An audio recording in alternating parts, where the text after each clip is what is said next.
something that is valuable to just about everyone, and that is the analysis of the basics of Tantra. So I'm over 60 lectures in, uh, and I've been giving them every week for God knows how long, and I just now have got to the basics of Tantra. Tonight I'm going to describe what is the essence of tantric practice. What are we really aiming for? What is the history of Tantra? What is Tantra? And how can you begin your practice? So, if you've never heard of Tantra before, if you know nothing about Tantric Yoga, this lecture is going to give you all of the basics that you need in order to be able to start practicing right now, today. Okay, let's get started. So, Tantra.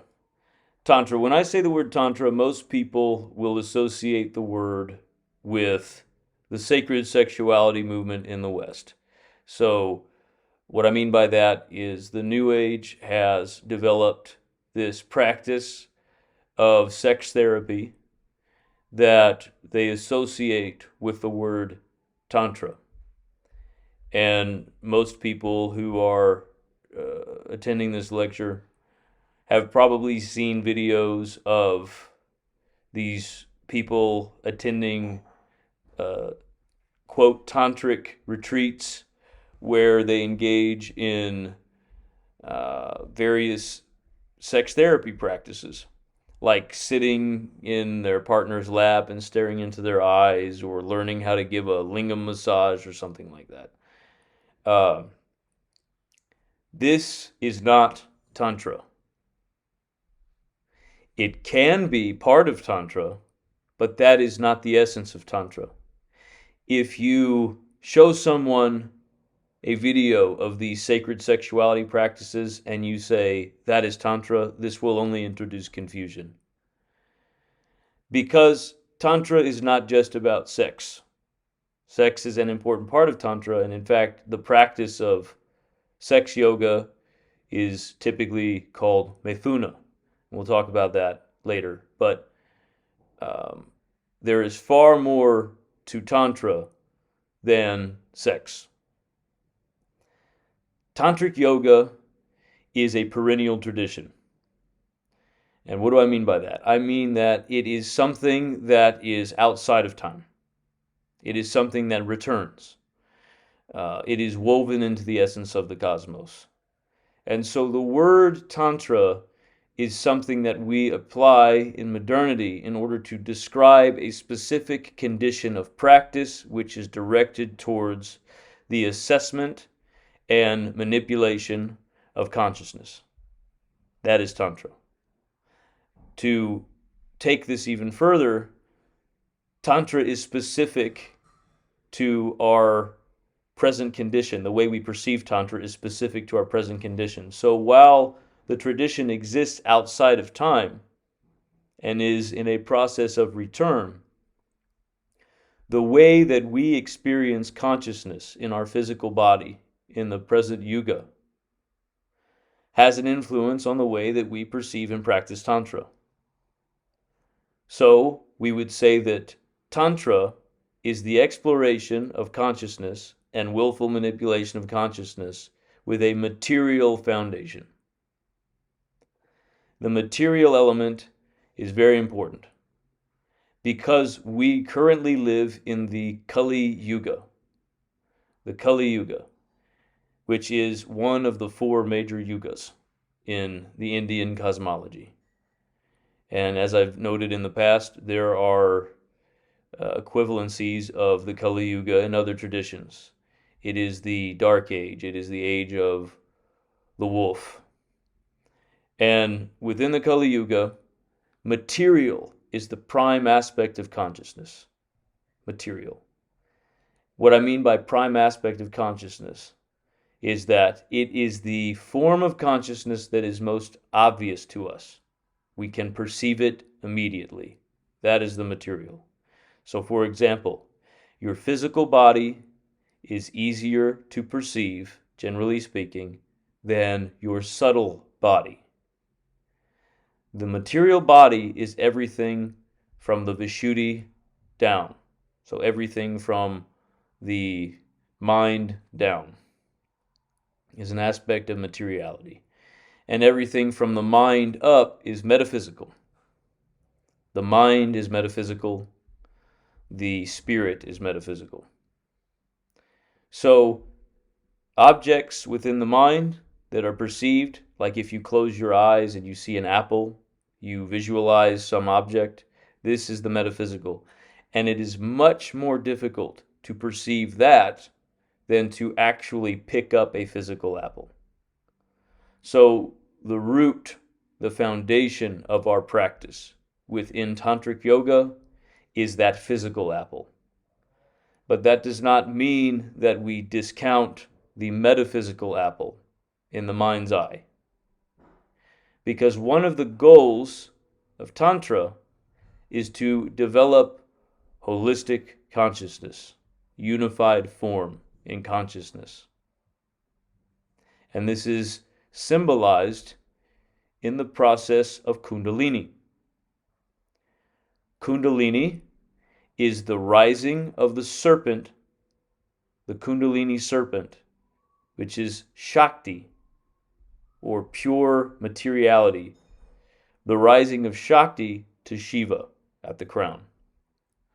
That is Kundalini. And in this process, you take the material form, the gross material form, and you bring it to the orderly metaphysical form of spirit. You are unifying the physical body with the subtle body. That is a very important aspect of Tantra. Now, I'm using words like yoga and Shakti and Shiva, Kundalini. Clearly, all of these terms are derived from the Indian tradition. But Tantra is not confined to the Indian tradition. It is a system that can be applied in any cultural context. So, what's an example of this? Well, modern science, it developed, as we understand it, it developed from Western philosophy. So you can say that the foundation of modern science is Athens in Greece. But science is not Greek. Okay? It is universal. And even if we refer, throughout the history of science, if we refer primarily to Europeans, that doesn't mean that science is confined to Europe. You can practice science in Japan, or China, or Israel, or Chile. Wherever you want to practice science in the world, you can do that, and you can apply it in your specific cultural context. Let's look at architecture. Architecture. At some point, a human being constructed the first home, the first dwelling, that we can regard as the birth of architecture. But architecture is not confined to one specific region. We wouldn't say that, let's just assume the first dwelling was formed in Africa, okay? We wouldn't say that architecture is African. We would say that there is a practice that developed, it originated in a specific region as we understand it now, and then it spread, and it gives off different cultural formations. So a dwelling that is African, traditionally African, looks quite different from a dwelling that is traditionally Japanese or American. But the principles of how to construct a dwelling are shared. The root practice of architecture is shared across these cultures. So it's the same with Tantra. So don't confine yourself to the Indian pantheon. When you're looking at the gods, when you're looking at specific practices, when you're looking at words like Tantra, there are equivalent forms in other cultures. Now, perhaps the most potent expression of that stream of practice is within the Aryan tradition. This is where tantric practices have been most effectively preserved.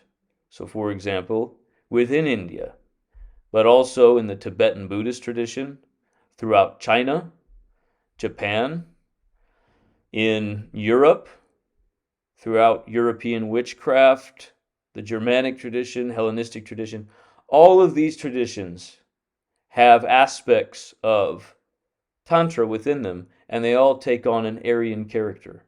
So if you go to Japan and you experience Shingon Buddhism is an esoteric form of Buddhism that is rooted in the tantric practices of India, which advanced from the Indo-Aryan tradition. So all of the things that were influenced by Shingon Buddhism within Japan are integrating aspects of Tantra.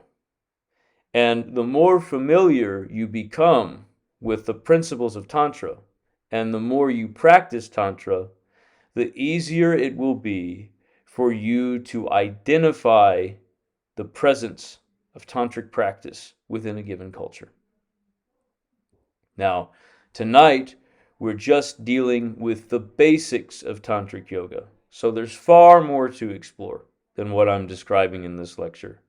But like I said, this will give you a stable foundation to begin practicing tonight, if you wish.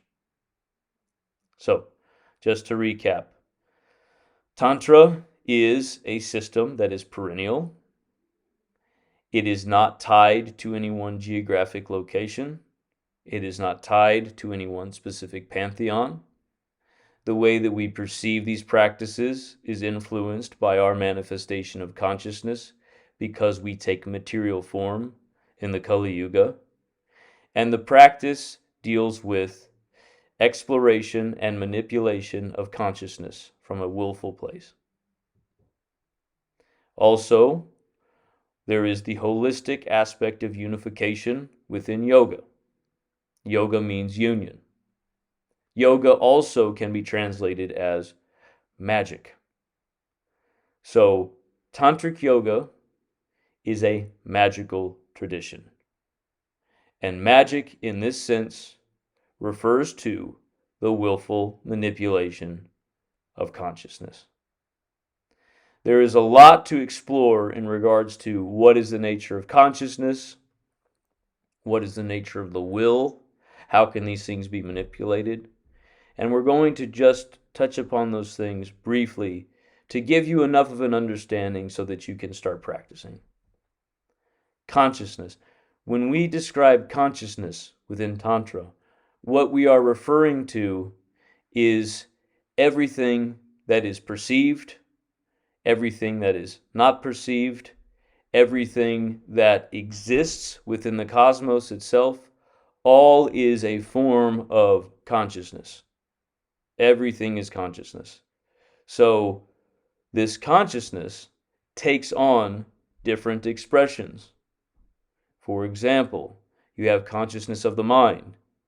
You have consciousness of the material body. You have consciousness of creativity in the manipura, or the gut. And you have consciousness of spirit.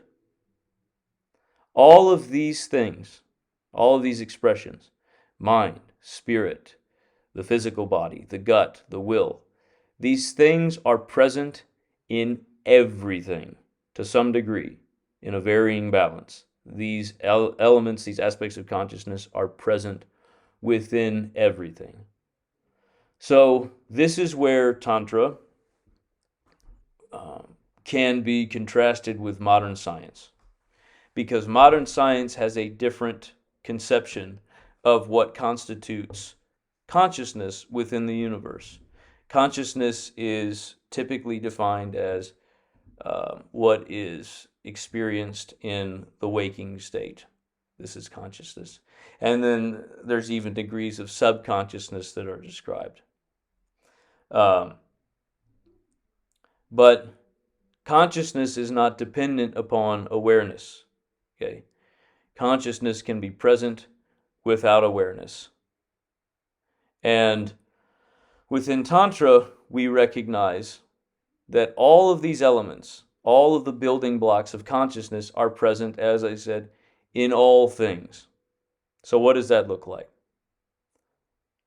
What we perceive as life, the expression of life, it is heavily influenced by our personal bias as human beings experiencing human consciousness. But trees, okay, most would agree that trees are alive, plant life, right? But we don't perceive trees to express life in the same way that we express life. So that aspect of life, it is occulted with the tree. It is not as obvious, not as gross in its expression. Now, let's look at a rock, just a rock, okay? Most people would not say that a rock has any aspect of mind or spirit or will at all, or emotional creative expression. But that is because our awareness is drawn to the aspect of consciousness within the object that is a rock that is most potently expressed, most obvious to perceive. And for a solid rock, that aspect of consciousness is materiality. That is what we would associate with the Muladhara chakra. That is why the element of earth is associated with the Muladhara. So, a solid rock, it presents itself primarily as a physical construct. But within Tantra, we argue that the rock has will. It has an aspect of mind. It has an aspect of spirit. It can have shared experience. It continues to exist as an aspect of will. It has some expression of the metaphysical grounding within it, which we would consider the mind. Now, it's difficult to perceive what that would look like because it is so far away from the human experience of consciousness. But all of the building blocks of life, as we know it, are present in everything that surrounds us. Life on this planet likely began in a primordial soup, what is essentially rock water. And we wouldn't perceive the life that developed within that materiality to be anything close to what we experience as elements of mind and will and spirit. But nevertheless, all of those things are present. And maybe to you, a being of greater complexity would perceive you to not possess anything close to the expression of mind or spirit or will or emotions. It might be able to perceive your materiality very simply, but once again, that is because we exist in an age where materiality is the foundation of consciousness, and so it is most easy to perceive. So, that is the expression of consciousness that we recognize in Tantra, and that's the difference, major difference between Tantra and science. You could call Tantra a science, but it is not associated with modern science because modern science does not take such a holistic perspective on consciousness. So where did this perspective come from within Tantra as we know it today? It came through practice, experimentation. Yogins have practiced Tantra for a very long time. The foundations of what we know as Tantra goes back to the Keshan tradition, which started in what is now Iran and Afghanistan. And we have references to this Keshan tradition in the Rig Veda. Now, this wandering ascetic practice, the idea of detaching yourself from materiality so that you can explore other aspects of consciousness that are metaphysical and understand them and integrate them, that has been practiced for a very long time. And it's arguable what example of this practice is most ancient within the world. But it really doesn't matter. The fact of the matter is that these practices are very old. They are older than any established religion that we know of. So it's important to understand that Tantra is not Hinduism. Tantra is not Buddhism. Tantra is not Germanic paganism. It's not Christianity. It's not Judaism. It's not Islam. It's not any of these things. It is a system that you can apply in a religious context or in a non-religious context. There are many ways that you can integrate Tantra, and you do not have to confine yourself to something like Hinduism. So if you are on YouTube and you see a tantric from India speak on Tantra, it's likely that he will have a strong cultural bias towards the Indian tradition. And he might even say, oh no, if you want to practice Tantra properly, you must come to India and you must visit a guru. And this, we would say, within Tantra, is dogma. This is a dogmatic, taboo, orthodox approach that prevents us from exploring consciousness in the most effective manner. So it is just a barrier of access into these practices. Now, my approach with this school has been to bring the practice of Tantra to the entire world as a perennial tradition, not as something that is confined to India. I practice with Indian deities. I practice with Indian terminology. I also practice with Tibetan Buddhist terminology and deities. I also practice with Japanese terminology and deities, and Germanic. I practice with many different things. I explore, I experiment. That's what works for me because I am seeking my Dharma. My Dharma. Now, your Dharma is another very important aspect of Tantra that you need to understand as part of the basics. So, Dharma is, for lack of a better word in a material translation, the nature of a given thing. Now, nature implies the organic world and the material world, which is associated with Shakti, but Dharma also contains the metaphysical. You can say that it is the nature and nurture aspect of an individual. And there are certain aspects of Dharma that are set and aspects that change. So you can consider Dharma to be that which you were born with and that which you aspire to become. And within Tantra, our goal is to express Dharma, to identify it and then express it. How do we do this? Well, we have to understand the self in all of its forms. We have to understand consciousness in as much variety as we possibly can. The more that we explore consciousness, the better the grasp we will have on the nature of Dharma. And Dharma is a tricky thing because Dharma is expressed by all things. All things. And there is an aspect of Dharma that is drawn towards oneness and unification, which is the perspective that is given by those who say that there is one God, God the Father, who is the ultimate God. That is a dharmic, an expression of Dharma that is linked to monotheism. So some people have that expression of Dharma, and they are drawn to unifying with nothingness in what they perceive to be God the Father. And there are others who express Dharma in a polytheistic form. And the most extreme form of polytheism is the recognition that everything is divine. So, what is a God at that point? Well, a God is whatever you choose to recognize as a God. And ultimately, If you practice Vamashara, which is the left-hand Tantra, your goal is to self-generate as God form, to recognize yourself as God, to recognize your spine as the pillar of consciousness, the pillar of the universe.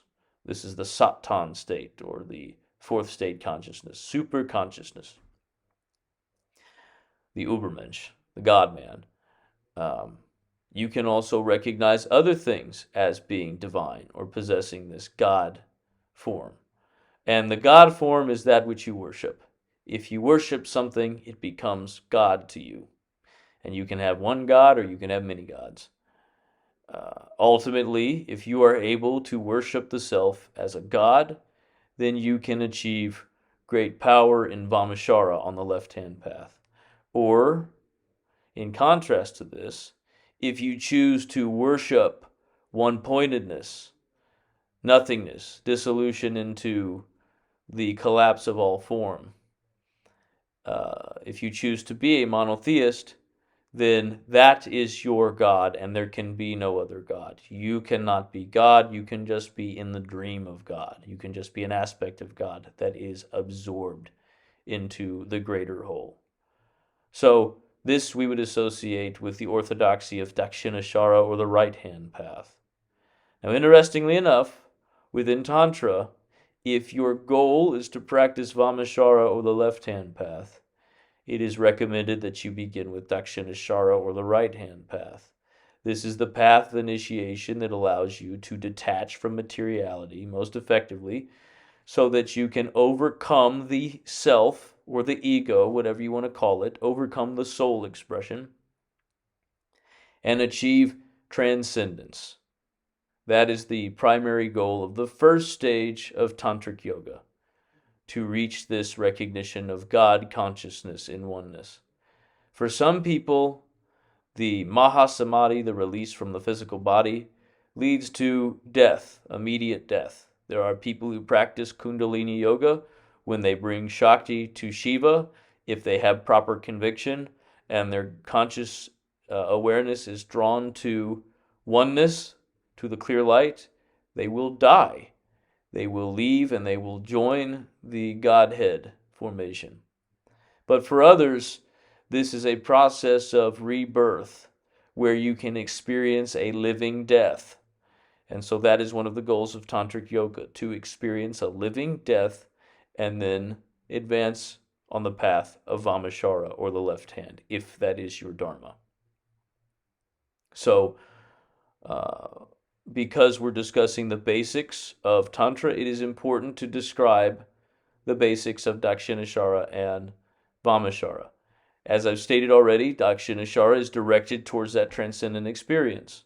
And for some, that is the entirety of the experience. For others, it is just a purifying process so that you may begin Vamashara in proper. You must have emptiness within you before you can embrace desirous attachment. Because otherwise, desirous attachment becomes compulsion and you are destroyed by it. You will dissolve as a result of it. But if desirous attachment can become an aspect of indulgence, it can be a great source of power. And that's what we strive for within Vamashara. So, basics of Dakshinashara. If you are just beginning to practice Tantra, you want to, generally speaking, consider yourself to be a practitioner of Dakshinashara. So what this means is that you must recognize that you are in a state of compulsion. The material world binds you, it confines you, it controls you. We refer to this as samsara. Samsara is the manifestation of the material world where we experience true suffering. True suffering. So, when we attempt to release ourselves from this true suffering in samsara, we are practicing Dakshinashara.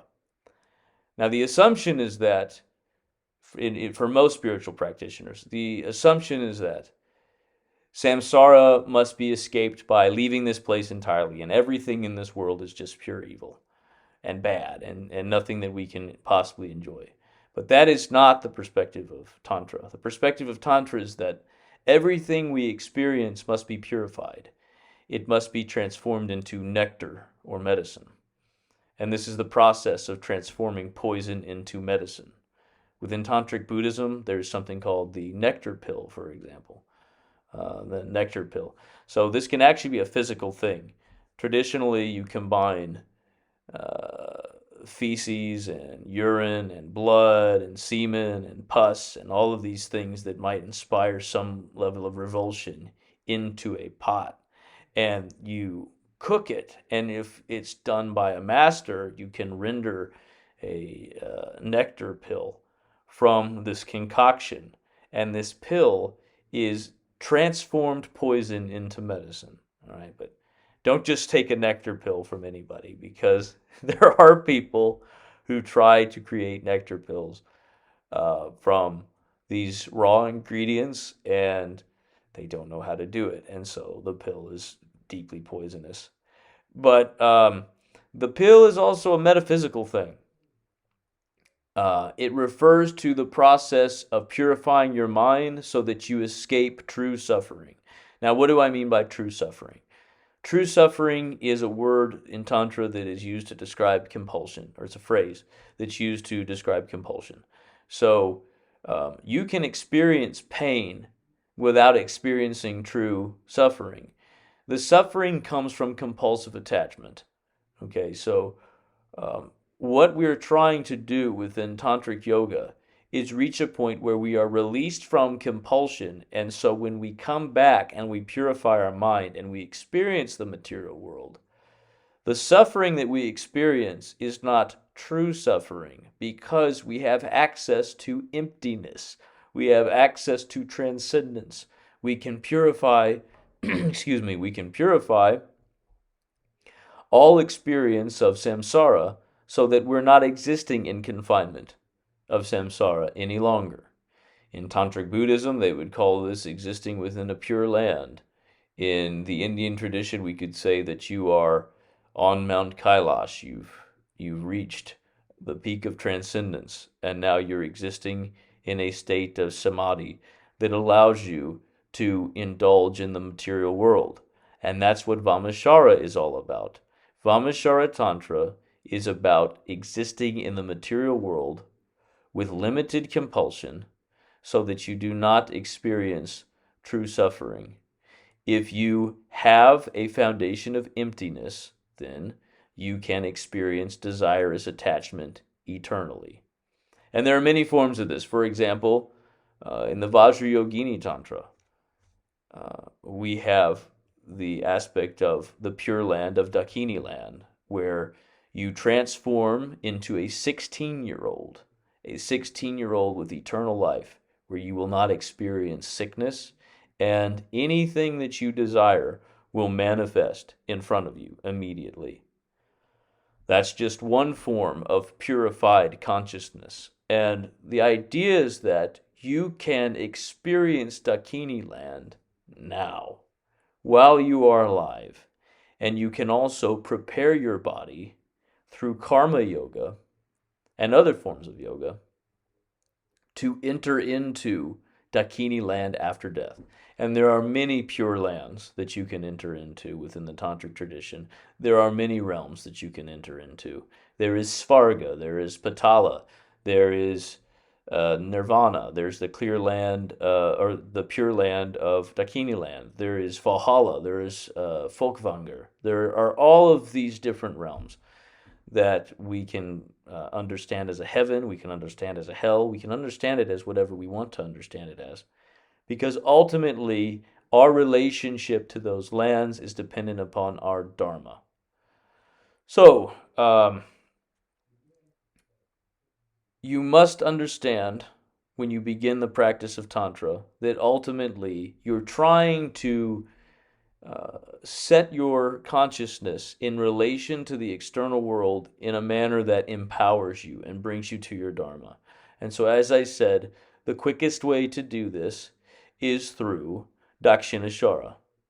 Dakshinashara is the manner in which you begin to release yourself from attachment to Maya, to samsara, and build a bridge to that transcendent experience that gives you emptiness and allows for self-generation and completion.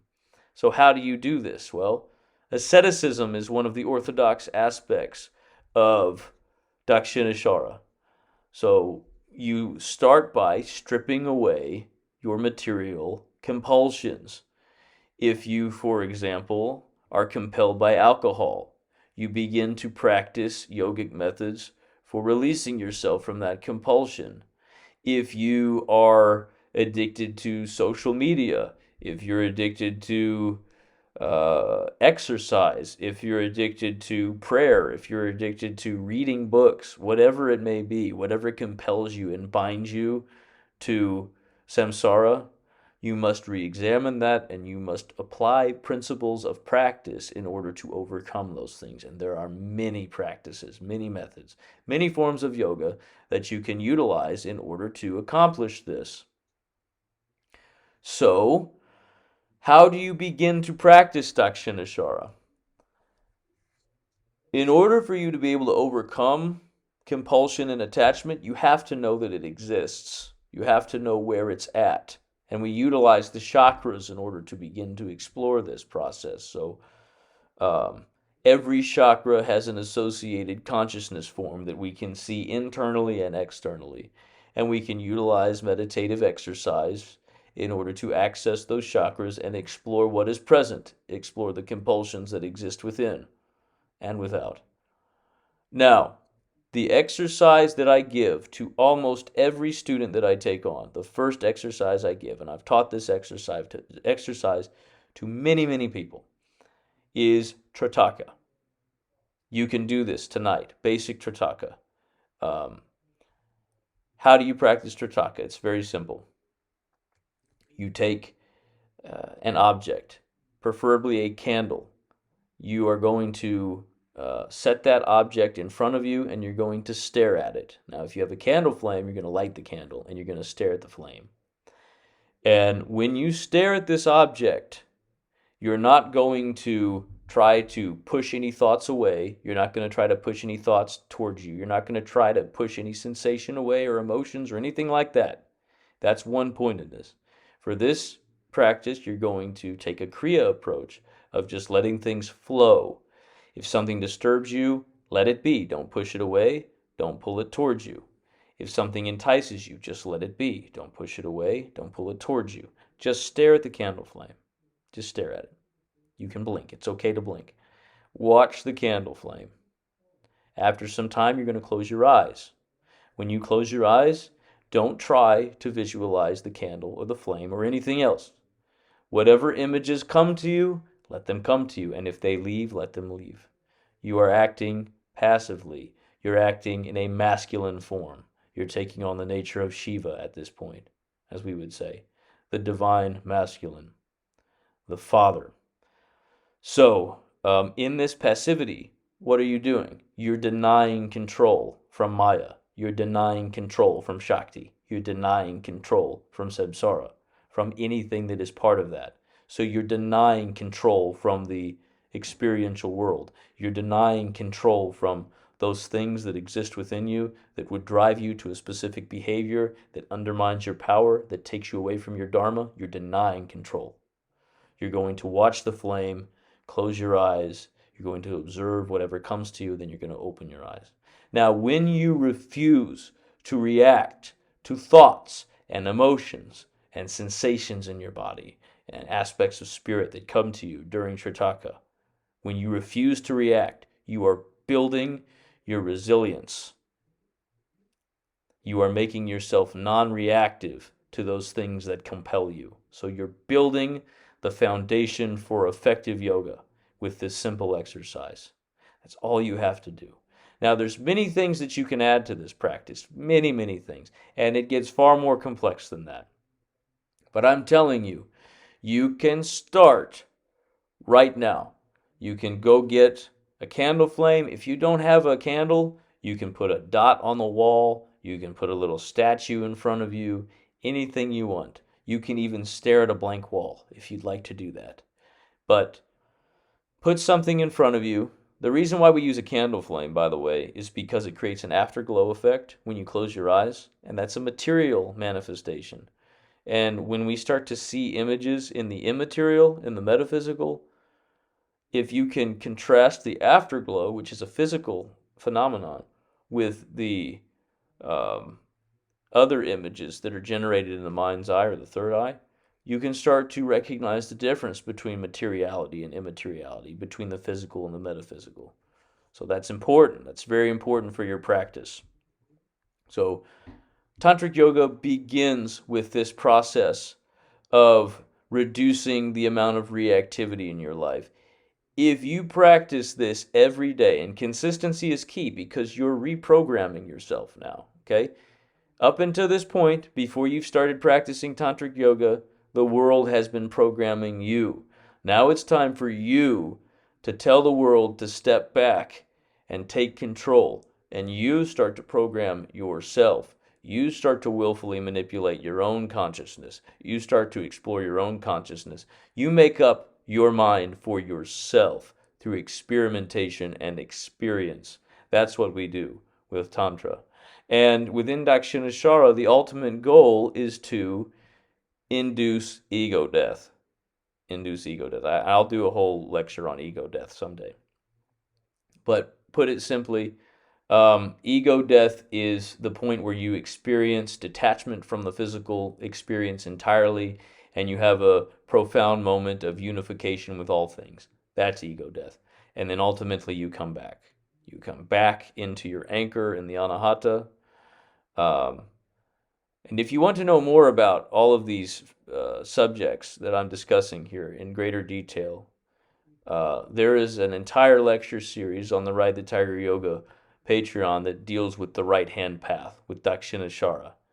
I think it's uh, eight lectures, so it's almost 8 hours long or something like that. Lecture series that goes in depth with Dakshinashara as it relates to the chakras and in preparation. So if you want to know more about that, you can go on to the Ride the Tiger Yoga Patreon and access the lecture archive. But Dakshinashara is where we begin with Tantra. It is the basic form of the Orthodox Tantra. Now, once you've completed that, you go into the Vamashara. And Vamashara means that you're coming back from releasing yourself. You've taught yourself to say no to everything. No, no, no, no, no. I will not be controlled by Maya. I will not be controlled by samsara. I have accessed emptiness and I know where it's at and I can keep it with me and I never forget it. That's the key. You don't know you've had a proper ego death until you can always access emptiness. If you don't have consistent access to emptiness, then you need to work harder on your asceticism. You need to work harder on your detachment. But if you have constant access to that emptiness, that's when you can begin to explore desirous attachment and indulgence. And the desirous attachment can come in many forms. So, for example, sex. Sex within Tantric Yoga is called Methuna. And Methuna is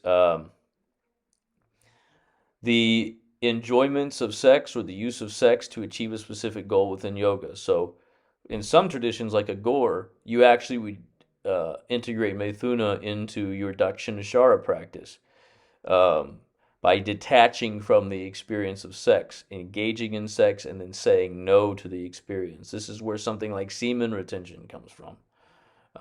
At the highest levels of semen retention practice, you actually engage in sex, but you do not bring yourself to orgasm. Or if you do bring yourself to orgasm, you do not uh, expel the semen. And that is the roots of the semen retention practices that you see uh, all over the internet now. But anyway, when we're talking about Vamashara, you can integrate things like sex, which is a great poison, alcohol, drugs, meat, violence. Violence is a big thing that is frowned upon by most practitioners of yoga. But when you realize what violence is, you'll know that there's a whole category of yoga called Hatha Yoga, which is violence yoga, which includes things like asana practice, which is another important basic. Um, but this is the key. you are focusing on self-generation, self-realization, and seeing yourself as God in your world in Vamashara. That's Vamashara Tantra. And the pure land that you visualize, the subtle space form that you visualize and imprint upon the ordinary world, that is the goal of the karma that you accumulate. And karma is just action and reaction. So if I draw my awareness to the Christian heaven my whole life, I can expect to receive that upon death and rebirth. If I focus my awareness to pure Dakini land for my entire life, I can expect to receive that. If I construct my own land with my consort where we uh, go to McDonald's as many times as we want every day for eternity, and we live as 30-year-olds forever or whatever, I can do that. I can formulate that karmically. But this whole thing is a process of understanding the implication of action and reaction and responding to it appropriately. So, notice in this talk, I haven't discussed methods too much. I haven't really gone into asana, for example. And there's a reason for that. I'm talking about the basics of Tantra. And one of the big problems when assessing Tantra or yoga is being drawn too much into practice in terms of methodology and the theoretical aspects of practice, instead of seeing that Tantra it's a lifestyle. It's a system that becomes a lifestyle. And everything that you do becomes tantric whenever you can fully integrate the understanding of Tantra. The highest Tantra yoga means that you've integrated yoga into your entire life. So everything. Right now, I'm practicing yoga by delivering this lecture. When I go to bed tonight, when I sleep, I'll be practicing yoga. When I eat, when I do anything, I'm practicing yoga. I'm practicing Tantra. I am a tantric, and there is no division between the time that I spend practicing Tantra and the rest of my life. It is integrated into my entire life. And this is what it means to integrate meditation into your entire life. Meditation is a state of being, it is not a specific practice. Anything can be a bridge to meditation. But the ultimate goal is to be within a state of meditation permanently. Permanently. And so, right now, in the beginning, if you plan to practice tantric yoga, you have to recognize that everything you do from now on must be seen through a yogic lens, must be seen through a tantric lens, everything. And if you can do that, you will gain the nectar of Tantra. You will gain the nectar. But you have to take that approach because otherwise, you could be practicing asana all day long. You could be going to a yoga studio 3 times a week and practicing an hour of asana, but you're not practicing yoga. You think you're practicing yoga, but you haven't begun the basic process of exploring consciousness and willfully manipulating it. You're trapped in samsara, you're trapped in maya. You don't understand dharma, you don't understand the process of dakshinashara or vamashara because you're too trapped in the methodology. So you have to understand how to detach from that aspect and really get yourself into the essence, the basics of Tantra Yoga, which is what I have given you tonight. Now, like I said, if you want to take this further, if you want to understand more, if you want to understand initiation, if you want to understand the aspects of a guru or deities or any of these other forms, I have, we have a massive library of materials, so many lectures, written materials. We have videos on this YouTube channel. We have all of the public written materials on Patreon. We have Yoga Nidra videos that you can use. We have all the materials. We have the lectures. But none of that is going to matter if you can't see your entire life yogically, if you can't see your entire life as Tantra. Uh, you have to do that. Otherwise, you will not have the key of understanding. And ultimately, if I could say there's one thing that you really need to grasp in the beginning of your practice, it is that Tantra is a key to understanding. That is what it is ultimately. And if you have that key, you can interpret myth from civilizations all over the world. You can read the energy in other people, inside of yourself, in the natural world, in the metaphysical. You can see things with greater clarity, greater understanding, and greater awareness. But it requires you to take the step to start practicing, to get into it right now. And you can do that tonight, and I hope you do.